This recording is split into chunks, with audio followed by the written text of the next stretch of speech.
This is my Crazy Cart, a 3-wheeled beast that can go a whopping 12 miles an hour. With a 24-volt motor, nothing could kill it, or so I thought, until one day it just stopped working and got put in my shed until further notice. But that all changes today, because we are doing big upgrades, big battery, big stuff. But before anything else, let's give it a bath.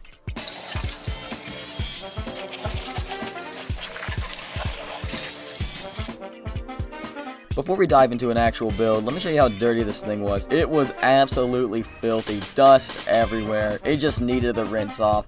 You're probably like, oh no, electronics and water are bad. This thing has been dead for so long. If there was any juice left in it, I would be shocked. Literally. Nah, I'm just kidding. It probably wouldn't have hurt. We would have been fine. Don't worry about it. Don't worry about it. Up next was removing all of the old electronics. That includes the old batteries and the old controller. The old controller was held in by a couple of Phillips head screws, and the old batteries were held in by a couple of Allen keys. They came out pretty easily, nothing really to note there. The two batteries on there are jumped together, so they both run as like one big battery, and yeah, they're super easy to take out. I got the old controller out by using a stubby Phillips head screwdriver. It was super easy, and nothing really to note on it, to be honest. Next, the controller. Gotta have this to, make everything work together. And, let me be real with you guys for a moment. I've never wired anything in my life. So when it's telling me, or will burn, I'm like, that's not good. But regardless, the first one was super easy. I just started from the top, and the first one was the ignition switch. Ignition switch, and it just popped right in. Super easy. I was like, maybe wiring isn't so bad. Well, turns out I was wrong. I went to do the next thing and completely didn't know what to do. So I skipped to another thing. I went to the gas pedal, and it plugged right in. So I was like, maybe it's just I'm just stupid. No, not everything is just plug and play as it, seems it should be, but being honest, it's really easy. This list was very simple. I ended up only using 4 of the connectors. The one to the motor, the one to the battery, the one to the gas pedal, and the one to the switch. And being honest, the one to the switch isn't even required. But regardless, next was... oh, wait. Uh-oh. Before we start, trying to connect the motor wire, it'd probably be best if we fix the motor wire. So I just used some butt connectors and fixed it up pretty easily. I never used butt connectors, but it was not too difficult. Big thing I noticed with the harness is that it had these clips on it. And I didn't know how these worked, but I did realize one thing, is that I could actually pop those wires out. And when you could pop those wires out, they fit in right with the harness. I was like, wow, that's really convenient. It's almost like this was designed for that. But anyways, there's a little tab in there that you have to hit. I just used a really, really small Allen key. Guess what? It pops right out. It was so easy. It just clicked right in. Super, super easy. And lastly was the wiring to the battery. Now, if you haven't done any wiring, I will say this was the one that I was most worried about. I ended up having to cut the red and blacks off of the battery in order to get those to fit. And as you can see, I tried to get the connectors to fit, but they were too small. And I didn't know this, but guess what? You can just take a flathead screwdriver and just pry it open. And guess what? It's a little bit bigger. Guess what? Click. It fits right in. You can just do that. I didn't know that. I thought, maybe I needed to go buy a bigger size. I went to the store to buy a bigger size connector. I just could have bent it. I feel like an idiot, but, you live and you learn. Alrighty, so I just finished wiring everything up. Got the little electrical tape there. I actually cut that one a little short. Got everything, key, got, throttle, got everything. We're about to do our first test and see if it works. Let's find out. Alright, look at the key. Alright, the key goes in. And then on. Here we go. 3, 2, 1. Oh, it worked! It worked! No way! Really? That was it? That was it? You're kidding! That was so fun! That's so... no way! You're lying! Really? Oh, wow! That's so cool! Today, we're gonna be working on the Crazy Cart. As you guys can tell, we've done some modifying. If you've seen the last video, we're gonna do some more just quality of life stuff, because being honest, this thing still has a ton of problems and is still somehow pretty dirty. What do you think, Kat? Yeah. So anyways, as you can tell, we put a 48-volt battery on a 24-volt motor. That was fine, great. I didn't know that was actually, you could do that, but you can. Got a new controller, new switch, but still a lot of problems. One of the main ones being is this damn seat. This seat is so close, and it just, I should be able to go boop. So what I'm gonna do is I'm gonna actually take these bolts out right here. There's just 4 hex key or whatever you call them, Allen wrench, whatever, and I'm gonna drill new holes and then put, you know, hardware on the back, something I can run to the store, but no big deal, on the back so I can get as much leg room as possible. I want someone who's like, you know, around 6 foot to be able to ride it and be somewhat comfortable, because if you were any taller than I am, you're just not comfortable. It's pretty obvious, you know, from the positioning of the seat.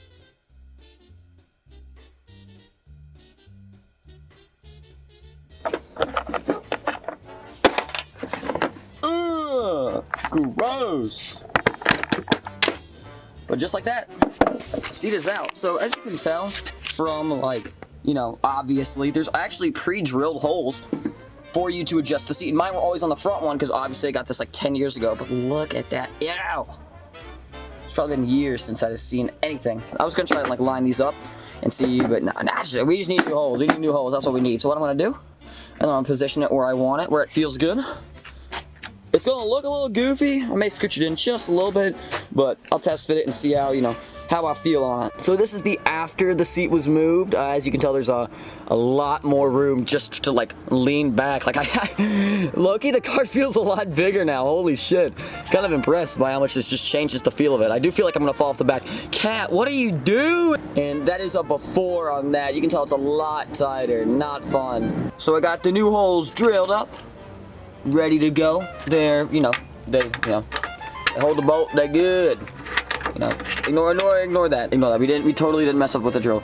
But regardless, I'm gonna need new hardware because the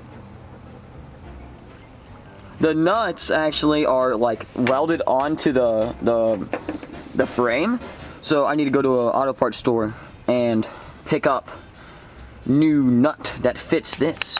We're back from the store, and that's right, we got the hardware. So I did go ahead and, you know, take the bolt with me, obviously, but I went ahead and got lock nuts because, you know, obviously if this thing is, you know, sliding sideways, you know, whatever it may be, lock nuts will be a wise investment.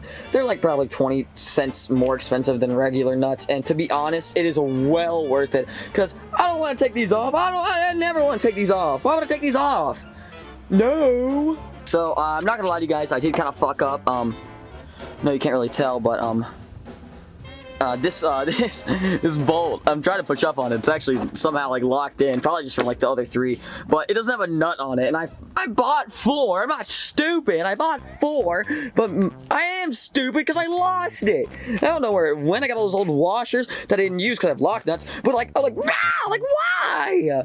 Here's the worst part. Here's the actual worst part. I made a joke to the cashier being like, oh, yeah, by the way, like, losing shit is like my job, so I really need that bag. I got the bag and I still lost it. Anyways, couple notes. I just did, I don't know if you can tell, but I took it for a little spin, as you can tell. A couple notes, things I would change in the future or might change in the future.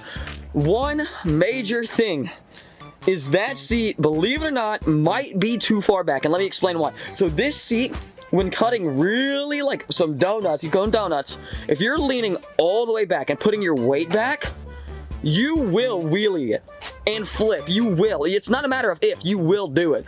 So the backrest, to be honest, like, that's more of a suggestion.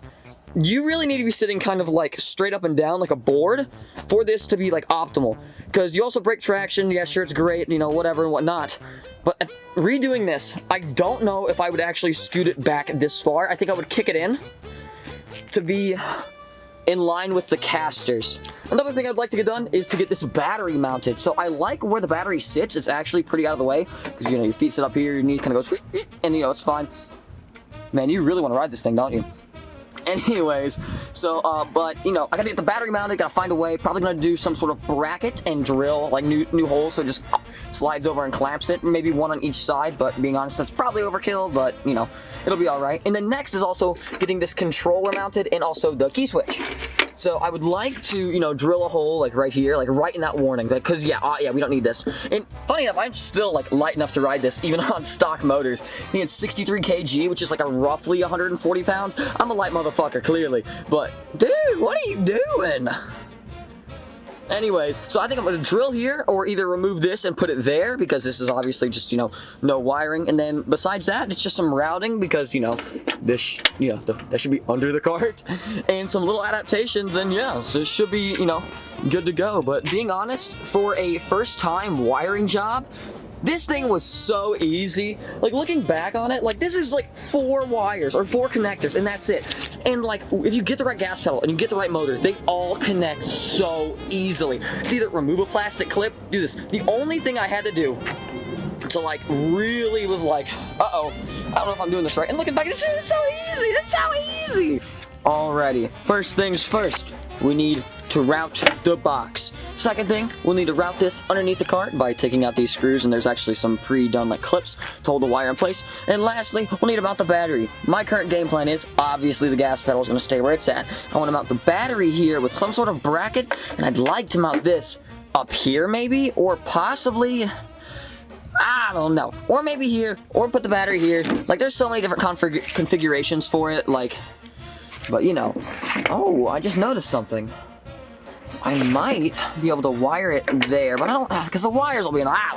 This is the final idea I have for configuration. It reuses one of the other screw holes up there. Should only be one screw holding it, but there's nothing on it, so that should be fine. And then this is also, you know, kind of lopsided, but it looks better than, you know, being it, you know, kind of sticking out one side because that divot.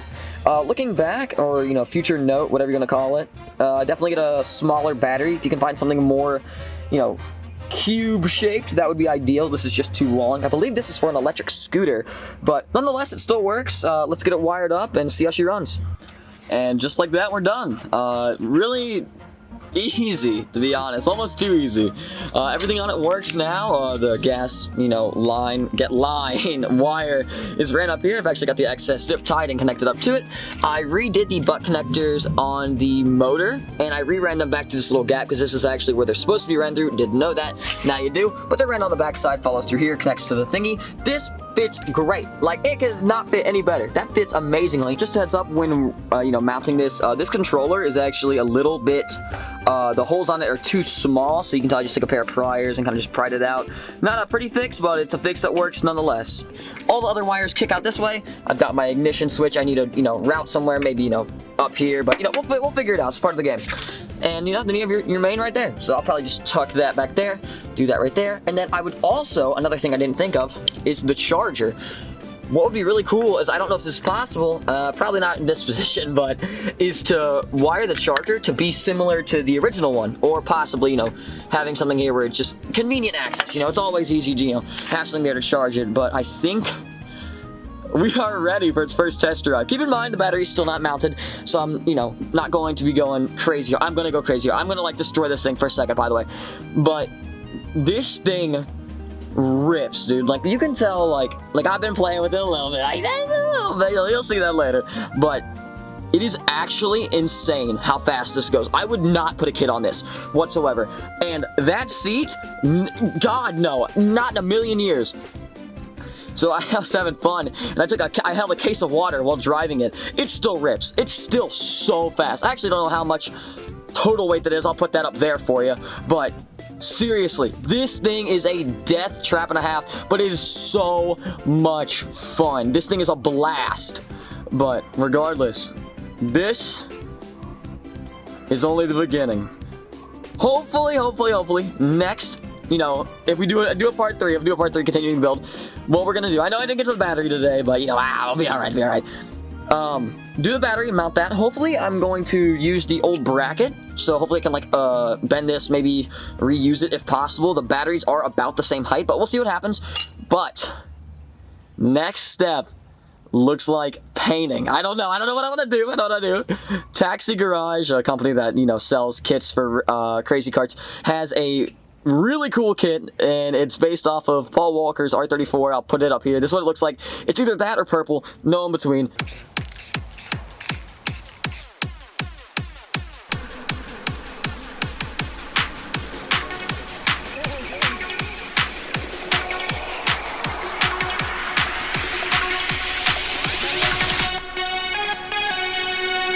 Work camp. Oh, shit, ready? 3, 2, 1.